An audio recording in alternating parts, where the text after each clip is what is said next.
έρχονται από όλα τα κράτη της Ευρώπης και ακόμα παραπέρα και από την Αμερική, βρίσκονται εδώ δίπλα μας και μέσα σε μια περίοδο την οποία διανύουμε τώρα και είναι περίοδος, όχι μόνο είναι περίοδος κρίσης και για την χώρα μας, έρχονται εδώ, βρίσκονται και βοηθούν με την δράση τη δική τους και τη συμμετοχή τους. Θα πρέπει να πάρουν το λόγο περισσότεροι. Να πάμε ότι δεν θα μιλήσω να μιλήσει. Η αίσθηση μου είναι, επειδή σε παρένθεση να πω, ήμουνα τα τελευταία 3 εξάμηνα δίδασκα στη Γερμανία. Δεν υπάρχει πόλη στη Γερμανία που υπάρχει μια ομάδα ελληνικής για την Ελλάδα. Έτσι, ένα το κρατούμε. Και στην Κρήτη, ωστόσο, που ήμουνα τώρα πριν να έρθω εδώ, υπάρχει ένα ρεύμα, μαζεύουν πράγματα να στείλουν. Λοιπόν, η ΚΟΣ αναφέρεται μόνο αρνητικά. Αποκλείεται, αυτή είναι η δική μου αίσθηση. Αν εσείς έχετε άλλη, πέστε μου. Δηλαδή, ακόμα και η εθελοντική δουλειά που κάνουν κάποιοι άνθρωποι εδώ πέρα δεν ενισχύεται, διότι θεωρούν ότι η ΚΟΣ έχει δείξει μια αρνητική εικόνα και άρα έτσι, σχεδόν 99% των πρωτοβουλειών, μα είτε θα μαζέψουν δυο ρούχα ή κάτι άλλο, πάνε στη Λέσβο. Εντάξει, δεν είναι κακό. Εντάξει, και είναι και μεγαλύτερη ανάγκη. Συγγνώμη Εγώ απλά ήθελα να πω την επίδραση που έχει αυτή η αρνητική εικόνα που βγήκε προς τα έξω, έτσι, η οποία δυστυχώς αδικεί την ΚΟΣ συνολικά, αλλά και δεν δίνει έστω μια βοήθεια σε όσους από εσάς εθελοντικά προσπαθείτε να βοηθήσετε αυτούς τους ανθρώπους.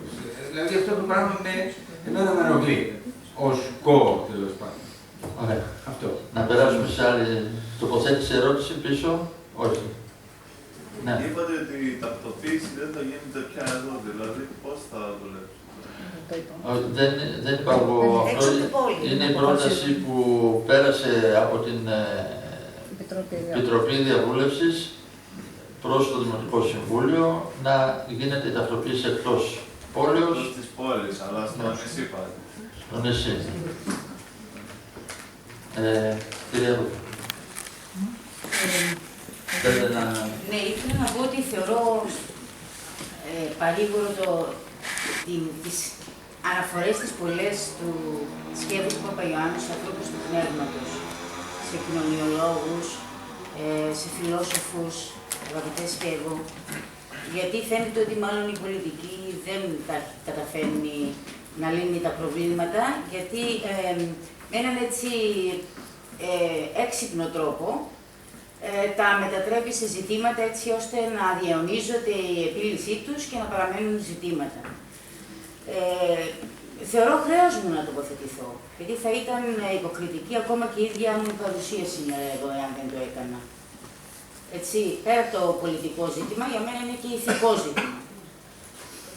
Κοιτάξτε, νομίζω τα είπατε όλα και με τις ταινίες που προβάλλατε, τις σύντομες αλλά πολύ συμπυκνωμένες και περιεκτικές, αλλά νομίζω ότι και στο κομμάτι το πολιτικό, γιατί τα πάντα είναι πολιτική, έχουμε ήδη ικανοποιηθεί από την εισήγηση του σκεύου του Παπαϊωάννου. Και μας βρίσκει απολύτως σύμφωνος ότι η άποψη ότι αν δεν σταματήσουν οι γενεσιουργές αιτίες που παράγουν, δημιουργούν την προσφυγιά, δεν νομίζω ότι οι λύσεις μπορούν να βρεθούν.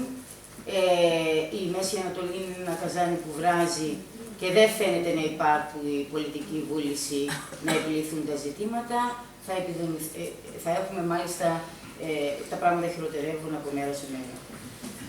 Εκείνο λοιπόν, εκεί που θα ήθελα να εστιάσω εγώ είναι σε αυτό το ξενοφοβικό κλίμα που έχει δημιουργηθεί με κυρίαρχη ευθύνη της Δημοτικής Αρχής και άλλων εξημών, για να είμαστε απολύτως ειλικρινείς. Κοιτάξτε, πάω στο διατάφτα. Έγινε μια επιτροπή διαβούλευσης. Εγώ διαρωτάμε αν είχε και απαρτία ή ιστοριακά αν είχε απαρτία. Μπορεί να γίνει διαβούλευση και συζήτηση μέσα σε ένα τέτοιο κλίμα, σε αυτό που έχει διαμορφωθεί στην ΚΟ.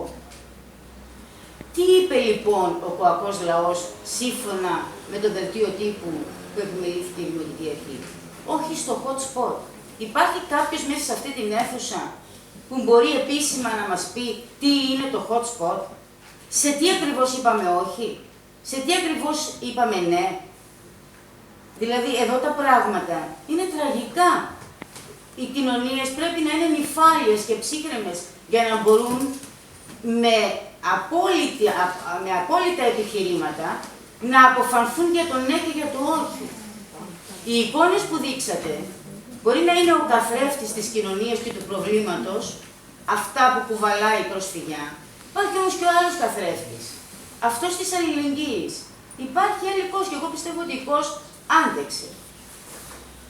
Κοντολογής. Εμείς ως παράταξη είμαστε από την αρχή και παραμένουμε πιστοί στη θέση μας για κέντρο πρώτης υποδοχής, όπως το περιγράφει το ΦΕΚ του 2011 και όπως αυτό λειτουργεί με βάση το ΦΕΚ που αφορά τον κανονισμό λειτουργίας τους. Το hot spot, ξέρετε αγαπητοί φίλες και φίλοι, φίλες και εγώ, ήρθε εδώ πέρα ο κ. Αβραμόπουλος και ο Ντίτερμανς, ο πρόεδρος της Ευρωπαϊκής Βουλής, μας πέταξε ένα hot spot, εγώ ειλικρινά πρώτη φορά το άκουσα. Και επίσης με ενοχλεί που πρέπει να κάνουμε κάτι το οποίο μου το λένε στην Αγγλική στη χώρα μου. Και εμείς είπαμε όχι στο hot spot, γιατί πρώτον δεν ξέρουμε τι είναι, και επίσης είπαμε όχι γιατί μας επιβάλλεται από πάνω προς τα κάτω ερήμην της τοπικής κοινωνίας, χωρίς να έχει κανένα ρόλο η Δημοτική Αρχή, η τοπική αυτοδιοίκηση, και αυτό, ξέρετε, είναι αποθητικό για έναν άνθρωπο που ασχολείται με την αυτοδιοίκηση. Είναι θέση, είναι φύση και θέση, είμαστε φύση και θέση, αντίθετη σε κάθε τι που έρχεται από πάνω προς τα κάτω. Από εκεί και έπειτα. Εγώ νομίζω ότι πρέπει να επικρατήσει η λογική, η σύνεση και η ψυχραιμία.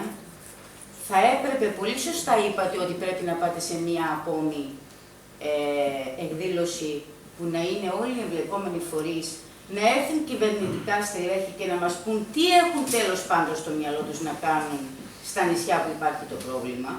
Δηλαδή έχουμε ακούσει 13 διαφορετικές εκδοχές. Την ίδρυση ενός hot spot στην Λέσβο, στην Βο και μετά στην Τουρκία. Όλα αυτά αντιλαμβάνεστε ότι όλη αυτή η πληροφόρηση, οι ασαφείς, οι αντιφάσεις που υπάρχουν, οι αντιθέσεις που υπάρχουν, δεν συνενούν στο να συνειδητοποιήσει και ο κόσμος το πρόβλημα. Εγώ θεωρώ ότι η κουακή κοινωνία είναι κοινωνία αλληλεγγύης.